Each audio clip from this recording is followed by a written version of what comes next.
Hey, what's up, everybody? Leon Kurita-Goudlock here, vlog number 7.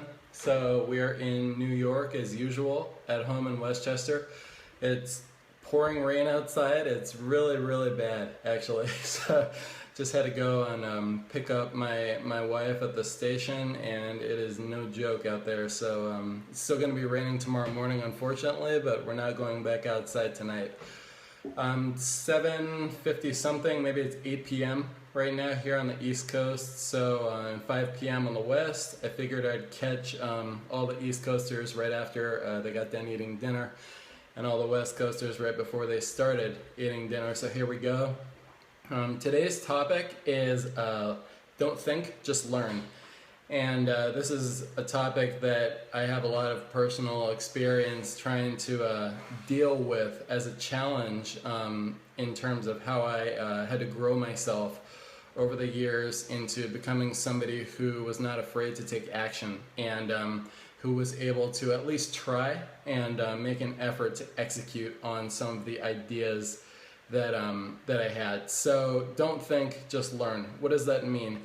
It's really a topic that has everything to do with doing, because as I mentioned before, I think it was in vlog number 5, ideas are wonderful, ideas are great unless you don't execute them, unless you don't do anything about them. Then they're just dreams, and dreams are fun, and if you just want to have fun, that's great, but if you want for something more, then execution is definitely going to be a part of this process. So when I say don't think, just learn, what I mean is don't get trapped in your own head, to put it simply. Analysis by paralysis, or paralysis by analysis. Say that 10 times fast. Or write that 10 times in the comments.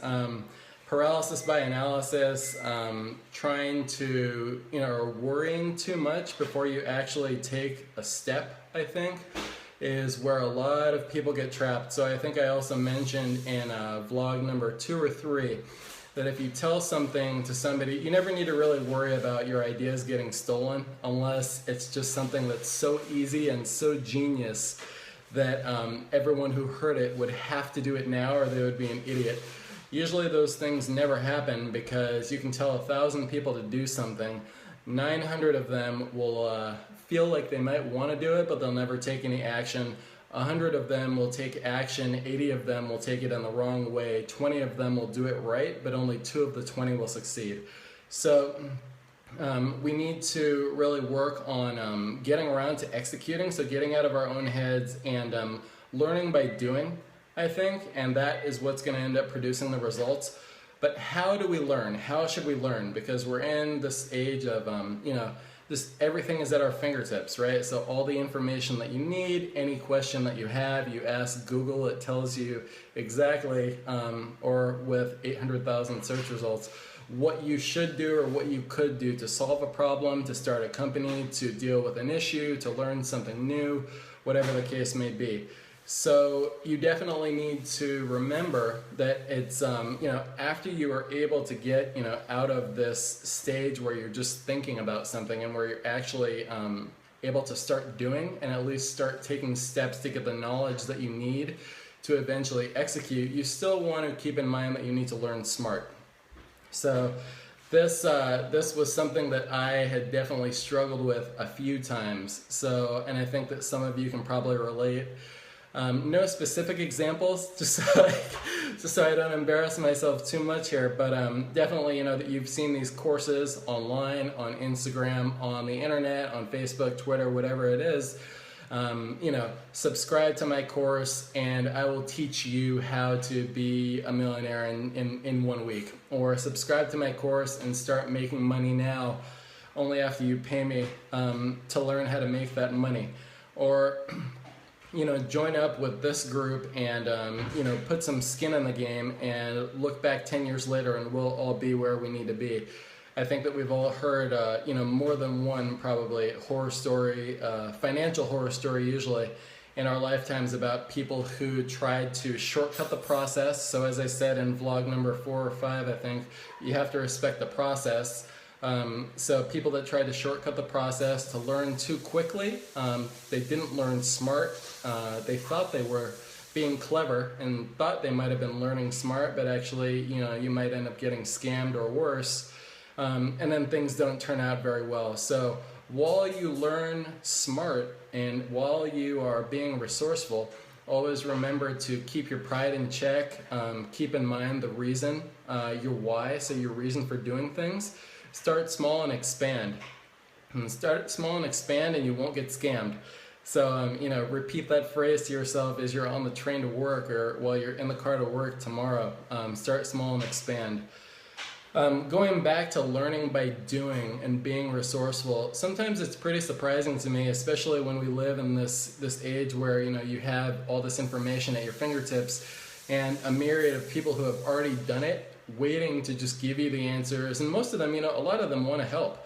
A lot of them don't want to help and they want you to help them, but a lot of them genuinely do want to help and are offering their services, their advice, their help, basically, for free sometimes out there. So if you've ever gone down, the beautiful rabbit hole of Reddit, and any subreddits that you're really into, or if you subscribe to, certain apps, Feedly, Blog11, these types of things where you can just find this content, you refresh things every minute and there's a new article or 1 or 2 or 10 with a new way telling you how to get to your goals. And it's surprising to me because we have all that, and yet a lot of people still come up and they ask, and they don't ask just me, it might just be me that's around for them to ask, how can I do this, or how should I start this, or what's the first step, or I have no idea what I'm doing, but I really I think that the only answer is to pay somebody to help me to get it done. I'm here to tell you that that's definitely not the case. If you really hustle and you really just kind of, you're a little ingenuitive and you put your mind to it, you will definitely find the answer out there more often than not quicker than you think. So, I think you'd be hard pressed to do a Google search and not be able to find at least one piece of information that could help you at least 20% of the way to your goal within the first 1 or 2 pages of the Google search results that you get. There are so many resources out there. So many people are just out there doing it and killing it and making results on a daily basis. And these are the people that we have the great opportunity to learn from. I was kind of imagining, what it would have been like to be my parents the other day. So my dad, I mentioned, he's like 81 years old. My mom is kind of up there as well. And, my father, he definitely talks about a time when they didn't even have ATMs. And, all of the things that we have today were just people's wildest dreams. You could never imagine having a computer in your hand that we call, a smartphone or anything of that nature. I was wondering what it was like to really, be existing back then in that time and have to really think hard and have to really learn and be ingenuitive. Oh man, I can tell you, I think I'm not a quitter, but I'm not so confident when I think about, what if I had to do this, 60 years ago. I don't know if the tables would have been turned on me in that situation because not having the internet or not having, a bunch of people who have been there and done that already to look to for advice, things get a lot harder. Then you need to be a real hard worker and a real creative genius, I think, to come up with things that are meaningful to society. Anyway, so what to learn. So now we've talked about, getting out of your own head, not stopping and pausing at thinking, but getting to this learning stage. And while you avoid getting scammed by all the people out there who just, they want to make a buck, they want to take advantage of the newbies in the market, etc., learning smart and taking it slow, especially when you start. The next thing is what you should learn. So what you should learn, and I'm definitely not going to tell you specifically, what to go out and pick up. It's not something like that. But first, this advice is given with the assumption that you're going to be learning with the greater goal of fulfilling your passion. So with that assumption kind of in play as kind of the base here, so let's say that you know what your passion is, you know what you want to do for the rest of your life, you found your why. Now, what part of that should you go out and learn first to get it done?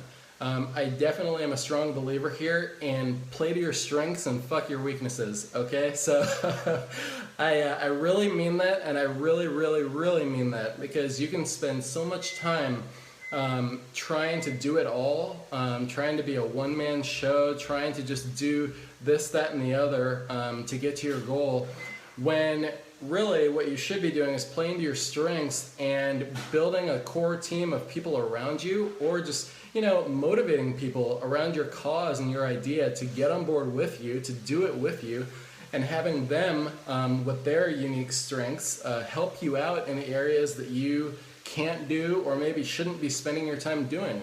So, you know, a lot of people out there, I think, and me being one of them, not right now, but I used to be one of them. In my idea notebook, I have about 50 different ideas for apps and things of that nature, things that involve technology that I think would be, you know, just awesome to have. And, you know, at the time that I came up with those ideas, I just couldn't wait to, you know, take them to market. I was out speaking with agencies about, you know, how can we get this done? What's the cost, this and that? And especially when you're starting out, unless you, I think there are ways to go about it where people, you know, you can end up with capital, you can end up with, you know, pre-seed funding rounds and things like that help get you going. But if you're starting out really at this kind of bootstrap level, no cash, not a lot of resources, then being a motivator, being able to, you know, convince people that your cause is a worthy one and a just one and you know, something that they might want to lend their time to, is going to be much more important than you going out and learning to code if you have no experience.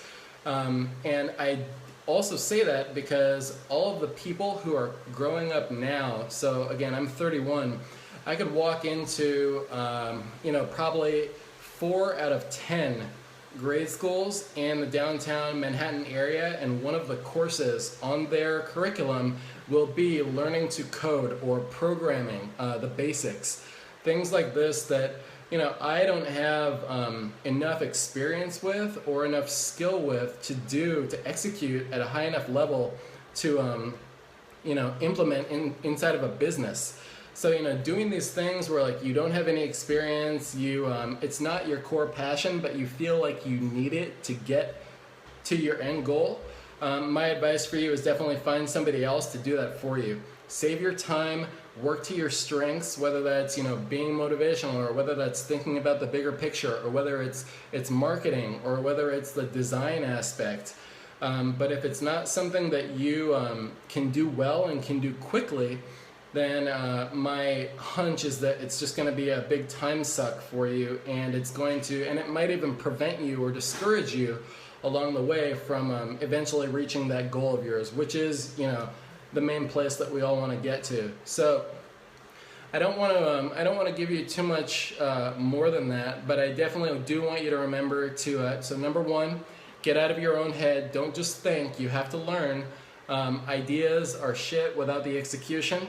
Number two is learn smart, so don't get scammed. If you just put a little bit more time into it, 1 more day, 2 more days, 10 more Google searches, I guarantee you will find the advice and the information that you need for free. I promise you. If you don't know how to find it, send me a DM, I will help you. And number three is play to your strengths, not your weaknesses. Motivate and empower people around you to support you in filling in the gaps where you are weak, and reach your goal as a team. There is no I in dream, and there's no I in team. So it's going to be a lot more satisfying, and it's a lot more necessary than everyone might think to have a team of motivated people around you to help you get to the goal. So just remember those 3 things. I'll be back again tomorrow morning with vlog number 8. This will be again at that 5 a.m. in the morning time. So I will see you in less than 12 hours, okay? Good night, everybody. Bye-bye.